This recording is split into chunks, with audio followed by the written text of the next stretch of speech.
We're live. We're live. We're live from the Candy Factory.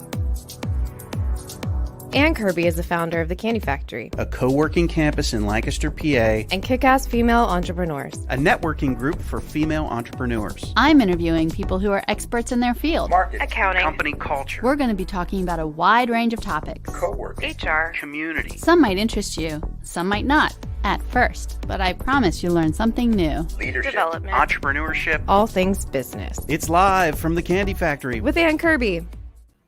Hi, everyone, and welcome. My special guest today is Adam Porter of Startup Harrisburg. We're going to be talking about all things co-working and how COVID-19 has impacted the co-working community in Central PA. We're also going to be talking about how co-working has pivoted during this time and what does the future of work look like as we move forward. So Adam is the co-founder of Startup Harrisburg, which opened in 2013. Adam and his business partner, also named Adam, have grown a robust community of remote workers and freelancers just steps from the capital. When not co-working, you'll find Adam managing Midtown Cinema, Harrisburg's art house cinema, or serving on the board of Harrisburg Young Professionals, as well as other entrepreneurial endeavors. So I'd like to welcome Adam to the show. Hi, Adam. Hi, Ann. Good to see you. Good to see you. Welcome to Live from the Candy Factory. Thanks for having me. Yeah. So we'll just dive in. So All right. Please do it. you know I love all things co-working and I can geek out and you and I can chat about this stuff all day. Oh, yeah. So tell us, how did Startup come about? Sure. So my partner, as you mentioned, Adam, and I met through Harrisburg Young Professionals in August of 2012 at a new member social of all things, as the program is designed to do, and we hit it off. And at the time, he was a web developer, renting a private office, just all by himself, lonely, still getting stuff done, but looking for a better alternative. I had, at the same time, seen you open your original location a couple years prior and thought, man, Harrisburg, I think we're ready for this. Yeah. So he and I just said, why not? And 7 years and change later, here we are. I know, it's crazy. That's great. Yeah, I mean, I can't believe that even the Candy Factory is celebrating 10 years this year. So, I saw, congratulations. Yeah, thank you. So it's exciting to see that co-working has been growing in Central PA, that you guys have been thriving there in Harrisburg.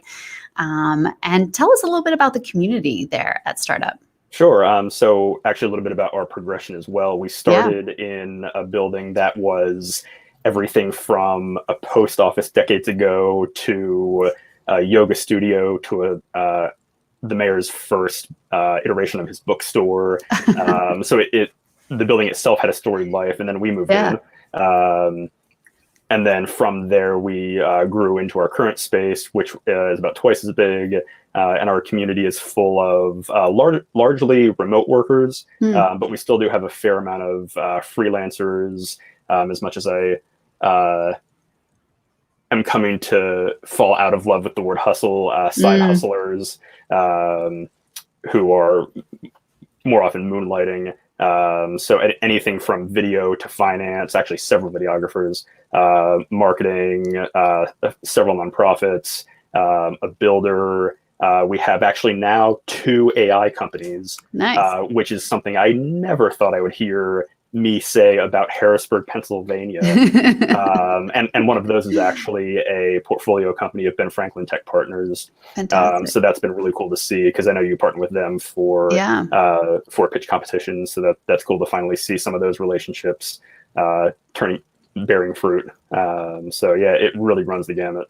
Well, and that's what's so great about co-working here in Central PA is I find that there's just so many wonderful independent spaces like yours that really do serve a nice, diverse industry community. It's not just tech. Yeah. A lot of people think co-working, they think technology, and just those in tech industries, even though we do have a lot of individuals who work in the tech industry, but it runs the gamut. Yeah. From insurance to AI to, design and writers and, just everything, nonprofits, even students. A common member you and I had in the video space doing 360 video and VR stuff. So like that was just mind blowing to see what people can create, especially in an area that is so heavily institutional in terms of who the large employers are. Sure. Government, especially in Harrisburg, even more so than Lancaster, government, hospitals, insurance, education, that sort of thing, to be able to see that there are actually people in not those industries doing cool stuff is really neat to see. It is great to see. And I just want to welcome Laura to the show, and JJ, thanks for joining us. Hi, JJ. If you have any questions or any insights, how you're managing your communities, whether they be co-working or not here during COVID, and what you see the future of work looking like, please feel free to share those comments with us today. So Adam, I know that one thing that the Candy Factory and Startup take very seriously is building community, right? So it's about not just renting a desk. Co-working to us is really about community coming together to kind of what we say, imagine, create, and thrive, and support each other while saving you from isolation kind of thing. So we're not just a rent a desk. So tell us a little bit about how someone uses your space and what a membership looks like. Sure. So our monthly memberships are pretty similar to most co-working spaces. It's an all-inclusive monthly fee like a gym. Everything from Wi-Fi to coffee to the copier and meeting space is all included. But we do also offer day passes for those folks just popping through town, especially as so often happens here being the capital.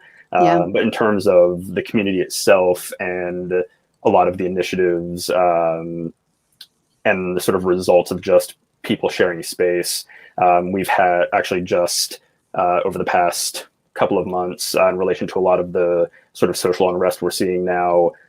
We've had one of our members, who is a videography company, starting a still to be titled video series interviewing not just our own members, but really anybody who wants to share their story as it relates to a lot of what we're seeing now.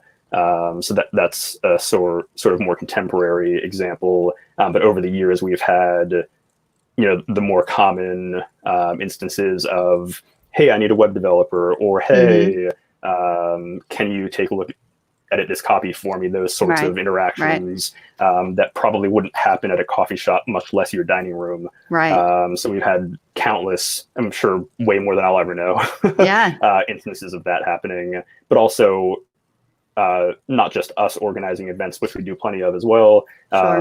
Just like you, we've hosted some Keystone Merge meetups over the years, but we've also had members say, hey, can I use the space for, we've actually had baby showers. So even non-work things, but just general sort of life community stuff. We've hosted a small pop-up flea market a few times. So, I mean, it really, the thing that geeks me out the most about doing this, honestly, is I'm not a specialist. I don't have, honestly, any particular skill. I'm not a web developer. I'm not a chemist or something, but I love bringing people together and seeing what comes of them knowing one another. So that's been really interesting to see over the many, many years now, what's come of it all. Well, and you're spot on. And that's what makes co-working so special. It's you're connecting people. People are collaborating. This is, it's not just internal events that we host for members. It's external events like, working with our community and nonprofits and so on, local government. Like, how do we actually become true integral parts of our broader and wider community? And, from music events, like you're saying, to flea markets, we've done it all, to weddings. I mean, you name it. It's, we do become a community hub. And that's what makes us so unique, I think, too, from these larger kind of the WeWorks of the world. So, so let's just jump right into COVID. So I know that we talk about community and we talk about, how important events are to bring people together. And then all of a sudden COVID hits. How did it impact you guys? Sure. The calendar got empty very quickly. So we actually, in terms of events, I'll say luckily, didn't have too many public events on the books at the time, but we had several members trying to start to plan out the rest of their year and what that could look like. So that definitely, the events piece specifically wasn't so impactful to us, but several of our members were like, well, now what? So, and especially as necessarily guidance from both the state and the federal government change and flow with times and what we learn about this horrendous disease more and more every day, that obviously have to change how we react and operate as well. But it really did, from the event side, like I said, not so much, but just the general membership perspective. Yeah. Just everybody having these huge question marks hanging over their head. Well, that's what we're finding with COVID, right? There's just uncertainty across the board. Yeah. We ended up shutting down, immediately, and just basically saying, hey, members, we have this week to come get stuff. We're actually shutting our doors. Yeah. And we were closed for a few months and just opened on June 8th, which doesn't seem like that long ago, but also seems like an eternity. It's been one day or 1 week can seem like 4 years. It really in is. this time warp that we're living in. It really, truly is. But one thing that, we were like, okay, what do we got to do to keep our membership safe, to keep people safe, right? So it was shutting down and then working from home, which I haven't done in so many years. And I was like, it was Why would you when you have all this great community and space around you? Well, and it's one of those things where I'm just like, this is why I co-work. I'm really experiencing that at home, work from home life again, which I had done for years prior to opening up the Candy Factory. And I'm just like, wow, like I am not productive. Like I felt like I was working all the time. I don't even have any pets or kids, and I still am vastly more productive here. Yes. I can get along with the work from home, and as you said in my intro, my day job, as it were, is managing a movie theater, which is also naturally shut down right now. Sure.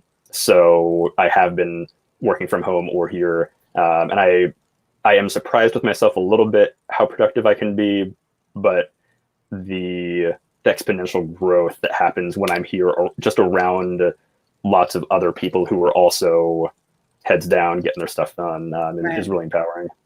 So how did the shutdown impact your community, and what did you guys do to keep them going? Yeah, so we, like a lot of spaces, we went virtual, as it were, as quickly as we could to some degree. We could tell, honestly, after 4 or 6 weeks that it was like there was Zoom fatigue is real. It is a real thing. Let's call it for what it is. Yeah. But even just it was nice to still keep doing those for the 3.5 months or something like that, whatever it was that we were actually closed. Because even if somebody didn't get on every week, they might have jumped in for a morning coffee or a Friday happy hour. And it was just so endearing to see their faces again, even if it couldn't be in real life. That just helped morale, I think, even me personally, so much. Yeah, it's true. We were doing like a morning check-in and then like an afternoon kind of regroup, and really we were just kind of like, hey, the room is open.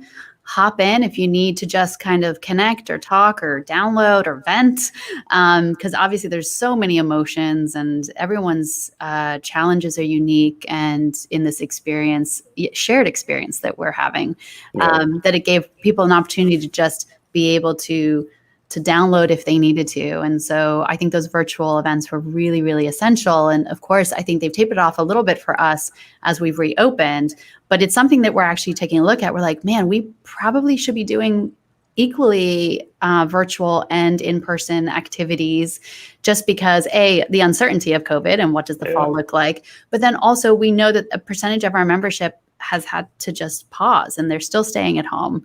And so what have you noticed when it comes to how your members are either using the space or not using the space right now, and the uncertainty that they might have? We are noticing even folks with dedicated space, whether that's a desk or an office, using it a lot more flexibly than they perhaps did before. But in terms of membership, we're back up to about 2/3, give or take, of where we were before all this started. So obviously we know we're not going to necessarily get there overnight. We have several members who have various, whether it's family members or their own reasons for needing to stay at home, and that is totally cool. We will still be happy to interact with you just like this, and still keep you around as a part of the community. I miss many of them so dearly. Yes, so much. But but yeah, I mean, that's kind of where we are at this point. Luckily, though, we have, and this might be jumping the gun for you, but we have also luckily seen a decent uptick in new inquiries. So more people asking for a tour, more people calling us, emailing us saying, oh, just what you were talking about earlier. Hey, oh my gosh, I haven't worked from home in eons. This sucks. I need to get out of the house. Yes. Or I'm doing okay, but I still need some flexibility.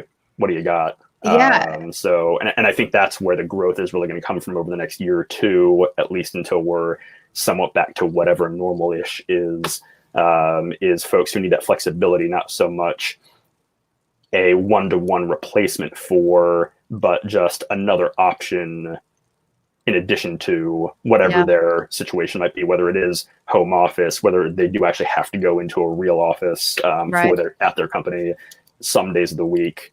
Complementing that with access to a co-working space, I think is going to be where we see growth from. Yeah, no, I agree. I mean, our experience was similar where we have some members who are chomping at the bit to come in, right? They're just like, when are you opening? And we're like, well, when it's safe to open, we'll be open. Yeah. And everyone was really good and engaging. And once we can order enough hand sanitizer. Yeah, lots of hand sanitizer. And so that was really important to be able to obviously welcome them in. And then also those members for, like you're saying, for multiple reasons who have to stay home and or just not ready to venture out. Everyone's kind of experiencing slightly different experience and like how comfortable they feel doing these things. Being there for them as well, that's really essential to be there for the community as a whole. Unlike, like we said, it's not like a rent-a-desk where it's like, we write you off if you can't pay your membership. It's more of like, if you're experiencing hardship, let's have that conversation. If you need to stay, home, totally understand. How do we keep you connected and engaged? Those who need to use the space, again, like you're saying, flexibility is really key. And it's one thing that we're really looking at is like, all the different ways we can be flexible and how can we even shift our membership to be more flexible. For example, we're looking at a parent membership swap. So if there's two parents at home and they're juggling children, especially when the fall, depending on what happens with school, that you'll be able to use your one membership and actually each use that one membership and take turns using it. And we actually have a couple who already kind of does something like that. So looking at flexibility, looking at all the different kinds of options is so important. So what are you doing as well to keep your members safe and to make them feel comfortable as they venture back out? Sure. So because of my day job, I have a lot of experience with many people in small spaces. So this is something I've had to think about all day, every day for the last 4 months. Right. So everything from, like we just said, hand sanitizer, as you would expect. We do actually ask our members to take their own temperature when they come in. And if it's 104 or higher, hey, we'll see you in a couple of days. We've just finally finished adding a bunch of dividers between various levels of desks to at least be able to give some amount of physical barrier. Luckily our landlord did us a huge solid and worked with us to install some UV light air purifiers.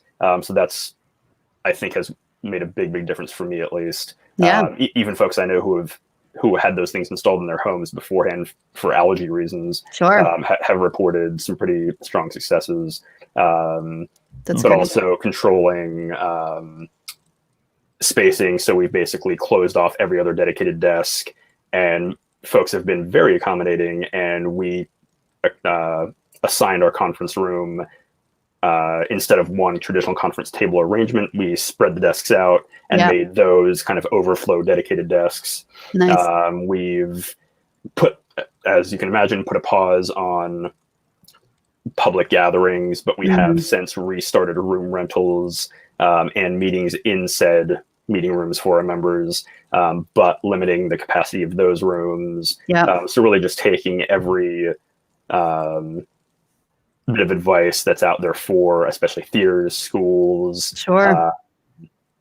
to a degree retail, and seeing, okay, how do those practices best implement in our scenario? Yeah. And like many businesses, when this all started, I was just like, I have to think of everything that you touch, Yeah. how we use space. And it's interesting because I've always looked at space as it needs to be interesting and inspiring and sometimes challenging. And it's, your environment is so important to your productivity and creativity. And to have to think of space in a completely different way, to think of space as a potential enemy, right? Like the air you breathe, the things you touch. And it's like, I have to drink out of a compostable coffee cup now because I can't use my cool branded mugs. Right. So like thinking of every little thing, right? And so it was dissecting that and the amount of time too that it takes. And that's where I think small business is just like, not only are we navigating the shutdown, we are navigating trying to get funding and grants to just kind of maintain. We were slated to have our best year yet. And then everything just turns upside down, right? Yeah. So it's one of those. We were on a great pace January, February, and then wham. Right.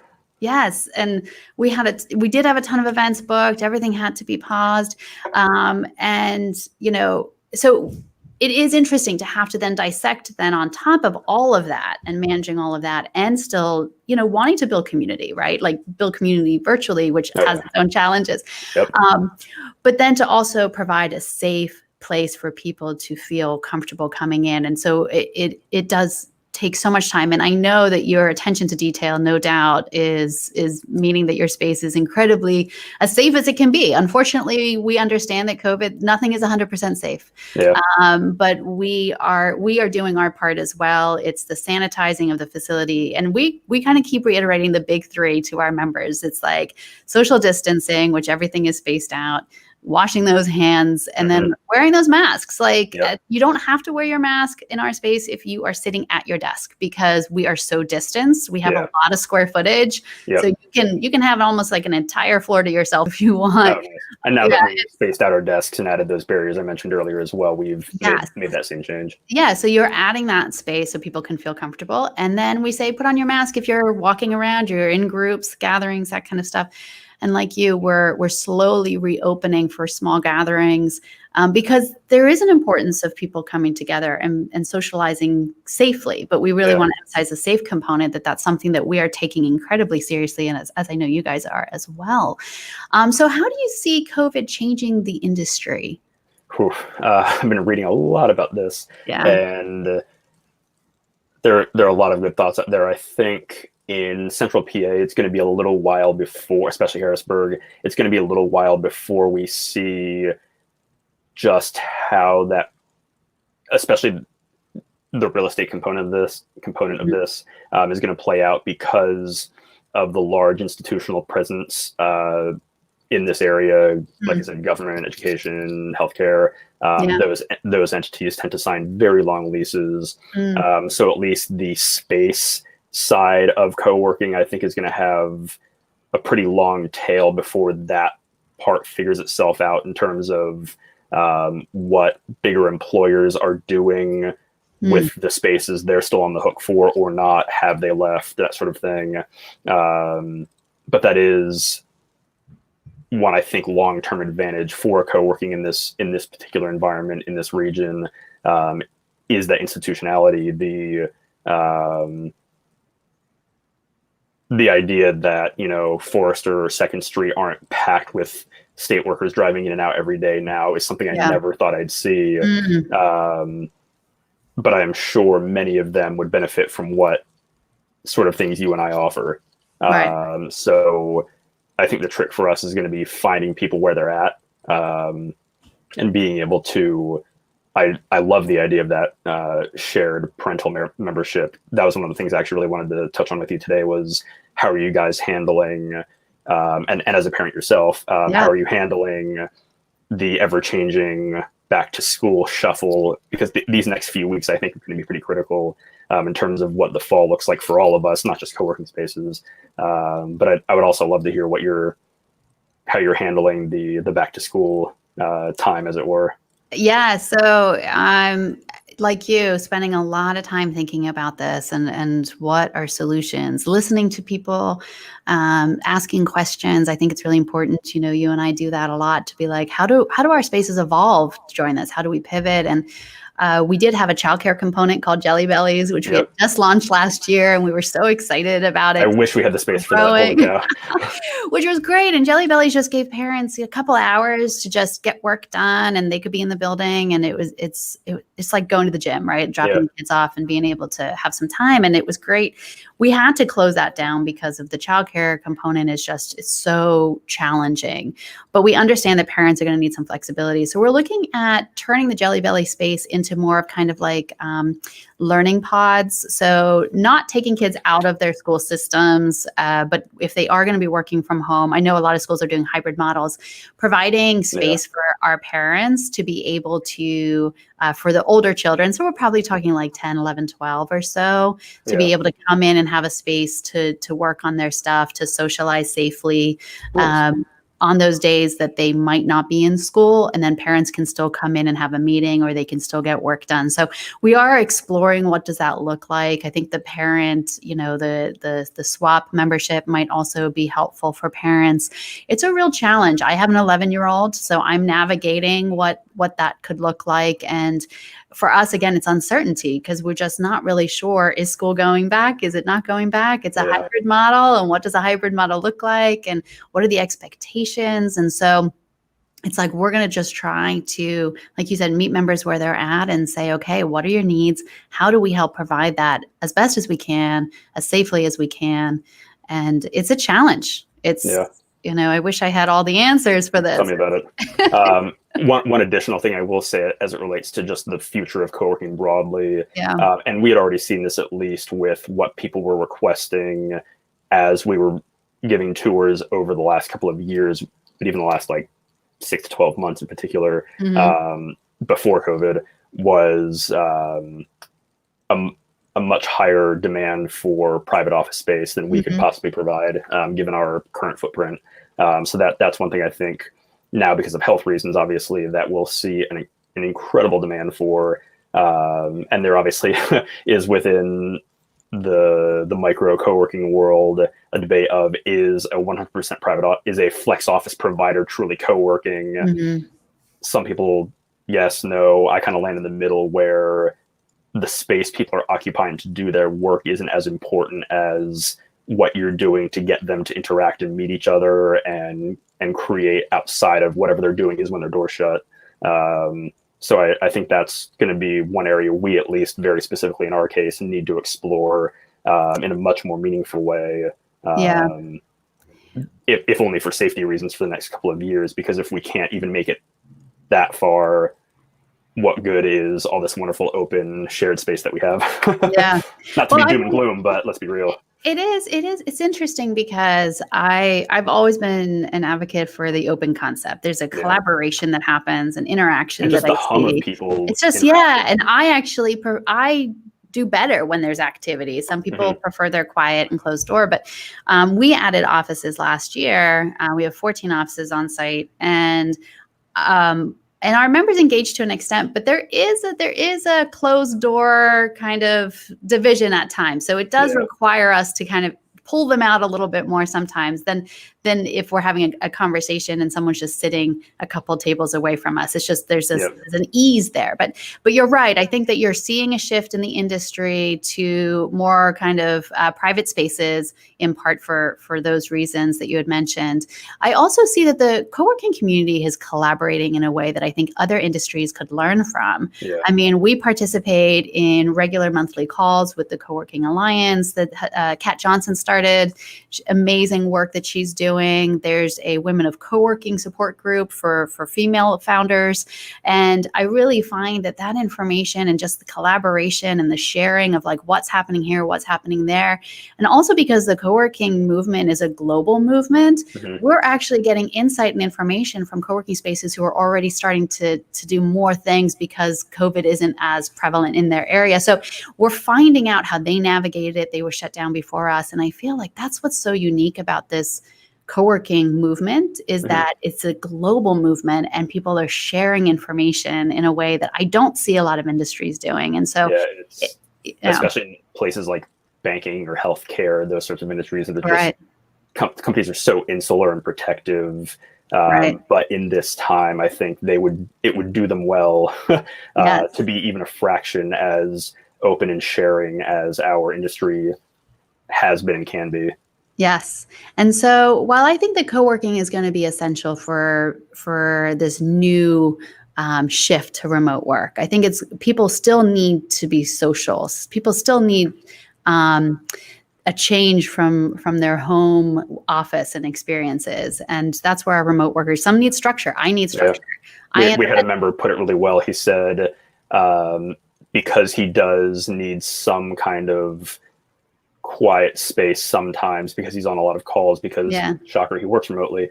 Sure. His desk currently is in his bedroom, Yes. and that just feels so draining to get out of bed, put in your slippers, and ta-da, you're at the office. Right. I you have know. no Crawl you have out of bed. ramp up or decompression time. Yes.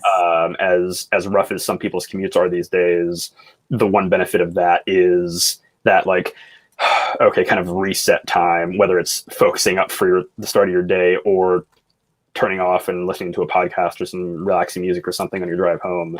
Right.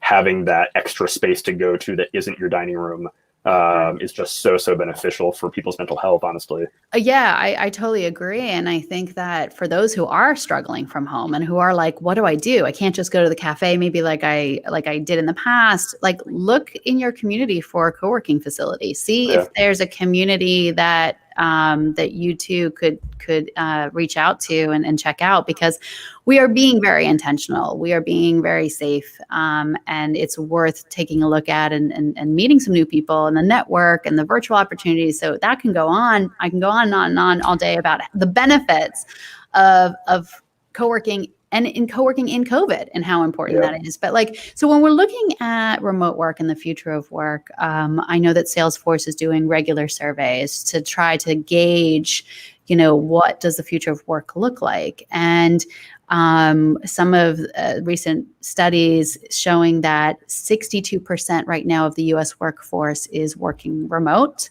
and that 80% of that 62 is due to COVID. So that is a huge percentage. Enormous. Of that community, right? And so that majority also want continued flexibility once COVID is under control. So if that's the case, you're talking about a really large percentage of people who are going to be now with some flexibility. So what does that look like for the future, even remote work or work in general? Yeah, I mean, even just maybe Monday or Tuesday, I think, of this week, I saw Google announced they're pushing their return to their offices back to June of 21. Right. So, I mean, take that with a grain of salt. It's one company, but it's a big one. Right. So now, they did open 42 of their offices globally, Yeah. and it's a voluntary, which I actually appreciate the voluntary remote, and I'll talk about that in a little bit. But Yeah, and I saw too an article comparing the world we're in now to not too very long ago. Oh my gosh, I'm blanking on her name, the CEO of Yahoo. Oh yes, when she brought when everyone she back. commanded everybody to come back to the office. Like, wow, that's exactly the opposite wrong. That's like a completely wrong thing to do, but okay. Right. It's you're running the show. Good for you. Yeah. So given how quickly we've turned away from that world, it's just simply mind blowing to me. Even seeing some companies like Nationwide Insurance, Barclays, a couple of others. I'm not sure if Barclays has a presence in Central PA, but I know there's a Nationwide office just up the road from us. I still don't know yet if that's a very large building. Hundreds and hundreds of people work there. Wow. I don't know what that's going to look like. Sure. So even thinking about these individual suburban office complexes, what are we as a society going to do with all that space and paved asphalt? I know. If nobody's using it, let's turn it all into green space. how is public transportation going to be affected? Yes. If people aren't going downtown to go to work? How will our priorities shift in terms of transportation funding? Just before this broke down, or broke rather. Our city is in a conversation with PennDOT about the widening of I-83, Okay. which could decimate a couple of neighborhoods. Wow. Which is a whole other thing I could geek out about, but Yeah. this is not a transportation call. But it's important. But it's important because Mhm. if what's happened in the last 5 months accelerated what would have otherwise taken 5 or 10 years, Right. depending on the industry, how are we collectively going to react to all that? Right. So, I mean, a part of it, I think, is we as humans are adaptive and just get used to something to an extent. But this much changing so quickly, Yeah. we're going to have to find other ways to do things. Right.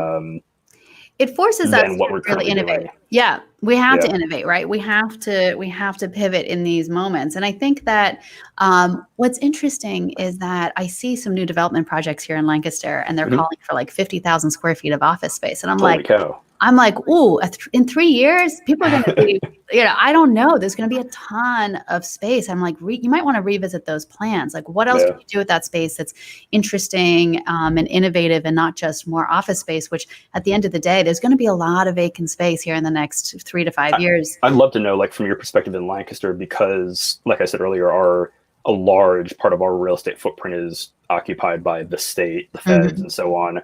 I get the impression Lancaster has a lot more, sub 20 person, sub 50 person firms, design studios, law offices, that kind of thing. Sure. What are you hearing from your small, or I guess micro, fellow business owners in terms of, that aren't co-working related, in terms of what they're going to do or what they're Well, thinking about doing?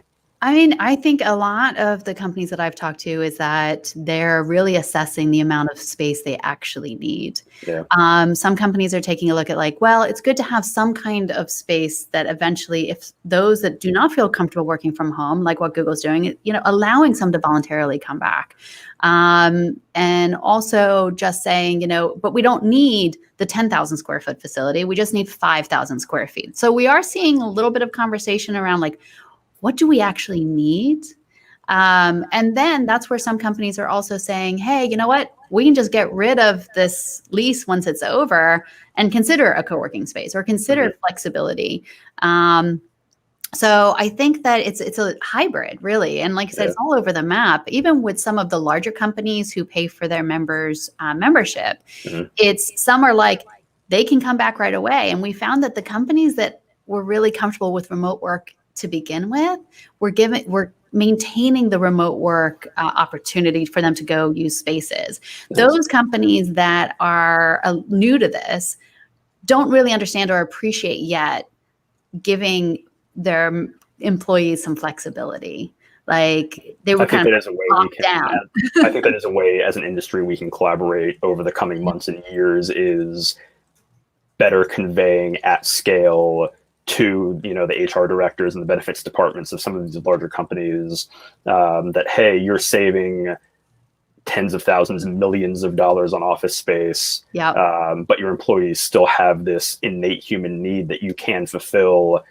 Here's a solution, and by the way, it costs a boatload less than what you've been doing before. And it opens up for even more opportunities because now these employees get to, their commute is lower, right? You're giving them flexibility, but then they're still getting a little bit of structure. They're getting socialized, and they're also getting to meet potentially new customers. They're getting to collaborate with potentially new partners. They're getting to potentially bring in new vendors because they're getting out there and meeting other people. So there's so many benefits, but yeah, exactly. It's like changing that narrative to understand that, everyone is going to be a little unique in this situation, and you need to be able to give that flexibility for your employees. And I think to retain employees, it's going to be really important to say, hey, I understand that you need flexibility. I'm not going to force you to be just remote, because I think that's also a challenge, right? Because we have a couple members who are like, my company is saying, I can't even go anywhere until January. Oh, wow. I can't even come in. And we're just like, holy cannoli. Wow. So leadership plays such an important role, because the leadership is saying like, oh, we're not comfortable with going out, so we're not going to let anyone go out, versus being like, you know what, we understand everyone's situation is unique. Do what you feel comfortable as long as you're being safe. These are the things this is what we'd be looking for. So I think posting your COVID response and your COVID practices are super important for every business. Oh yeah. Just to feel safe and so on. But I think that that's going to become more and more important as people start venturing back out, is taking a look at what is their response and how safe are they? Yeah, sorry. I love Laura's comment. But yeah, so I think that that's definitely something we're looking at, is just like, what does the future of remote work, or now they're calling it, just work from home, is a shift. Even the vocabulary is shifting and changing. And those companies that were not very comfortable with this, that are now having to embrace it, what are you hearing? Still mixed. Seeing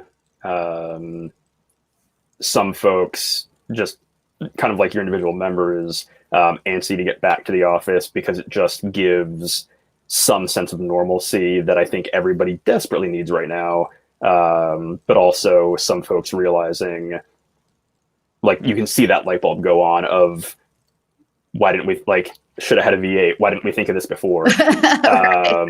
So getting a hold of those folks in the middle of that light bulb moment, I think would do us well as co-working operators in a very direct sense, but also just culturally, I think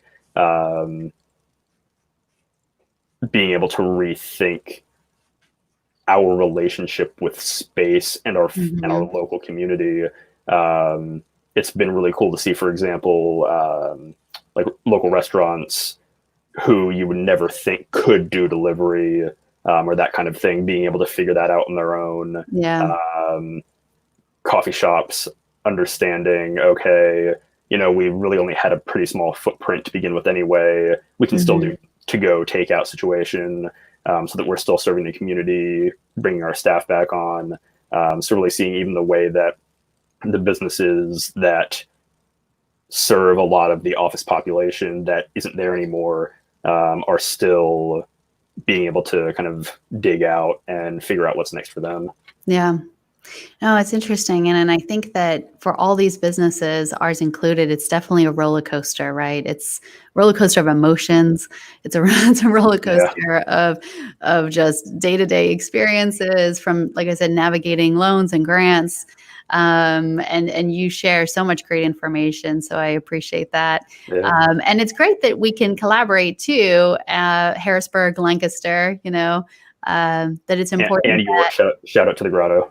Yes, and to York and so on. I mean, we just statewide, we have so many wonderful co-working spaces that kind of follow the co-working philosophy, and it's really focused on community and accessibility and collaboration. And I think it's really important that co-working spaces unite now more than ever. And I think that we're seeing that, which is great, to support each other through these kind of uncertain times and as we evolve. So what's the evolution of startup? How do you see, what are some of the changes that you potentially see coming down the pike? Sure. So we're definitely thinking through, in the immediate term, how can we best serve our local businesses, our current members and potential members, in terms of with our current physical space, whether that's anything from pop-up retail to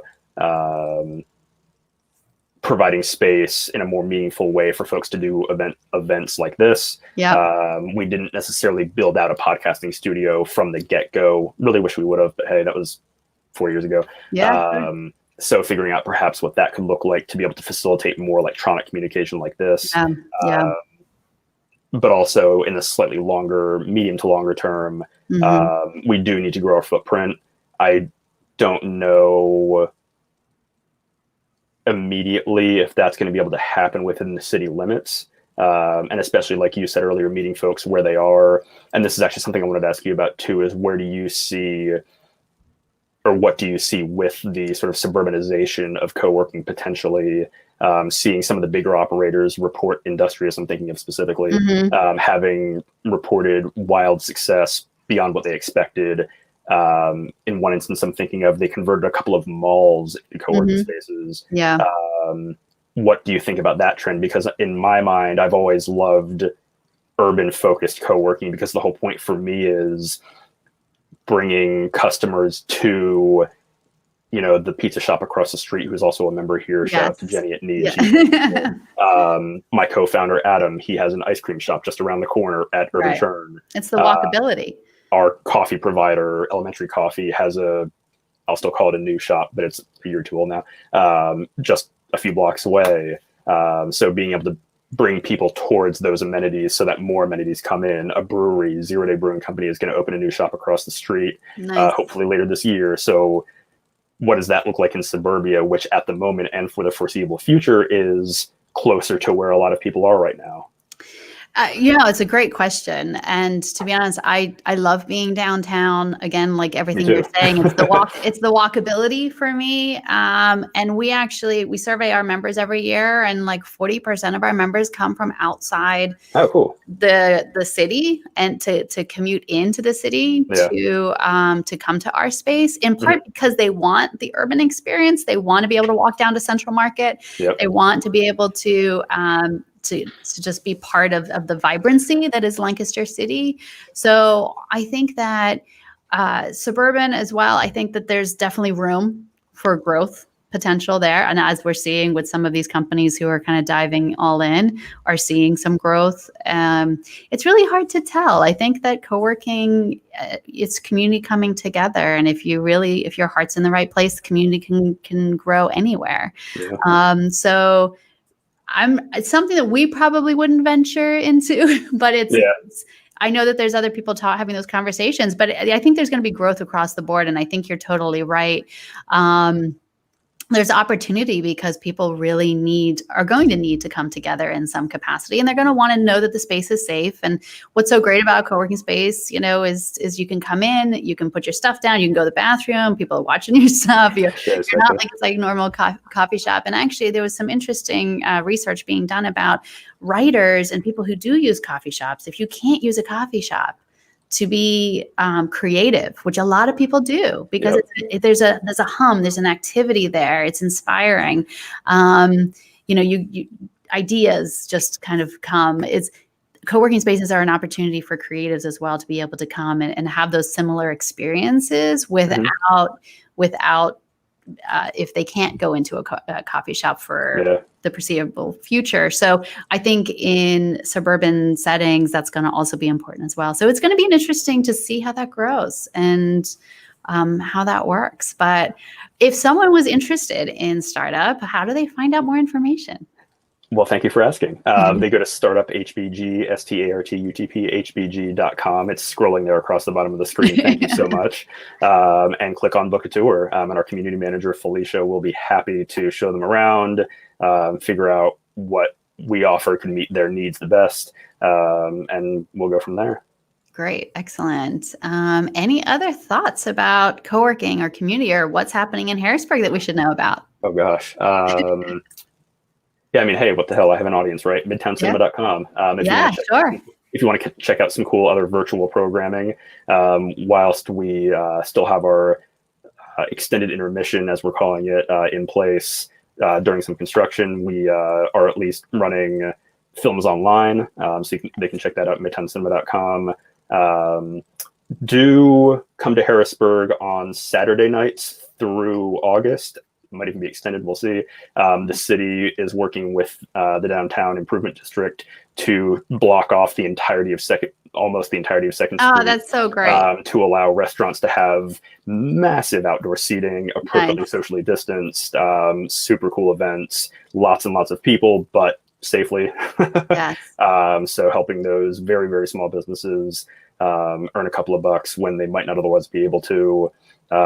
It's get out of the house, I think, is the way I'll say it.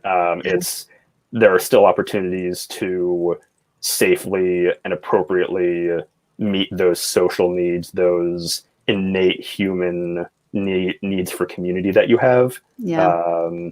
They're available. You just got to look for them a little bit. So open your eyes. Yeah, that's great. That's really great. And support local businesses Yeah. because we're struggling. I mean, just small business across the board, especially entertainment and those industries that are getting hit extra hard. So I just totally spot on. Get out safely. And wear your mask, please. wear Please. your mask. Please don't make it harder on these businesses. We've been through a lot, right? So Yep. don't make it harder on them. Just go and be safe and wear those masks and definitely check out Startup. You guys do a great job and I appreciate your willingness to collaborate and your willingness to be on the show today, Adam, because Always a blast to see you. yeah, great insight. I could go on and on and on. Oh, yeah. So I appreciate it. And, if anybody has any comments or questions that we didn't answer, feel free to send them our way. We'll shoot them over to Adam and we'll make sure he gets that, and check them out for sure. And also check out the Candy Factory Collective, which is our new media network. And we are rolling out shows featuring our members. So we're so excited for that kind of thing. And just stay engaged, stay connected. And thanks, Adam, for being on the show. All right. See you later. See ya. Live from the Candy Factory is a proud member of the Candy Factory Collective. Live from the Candy Factory video can be found on Facebook, YouTube, LinkedIn, and Twitch. Subscribe to the audio version wherever you get your podcasts. Live from the Candy Factory is produced by Jason Mundock at the Candy Factory Co-working Campus in Lancaster, PA. Jason also composed and recorded our music. Additional production and editing by Anna Tran. Administrative support by Ariana Henderson, Krisha Martzel, and Robert Diggs. Find links and other relevant info on the show posts at our website, candyfactorycollective.com.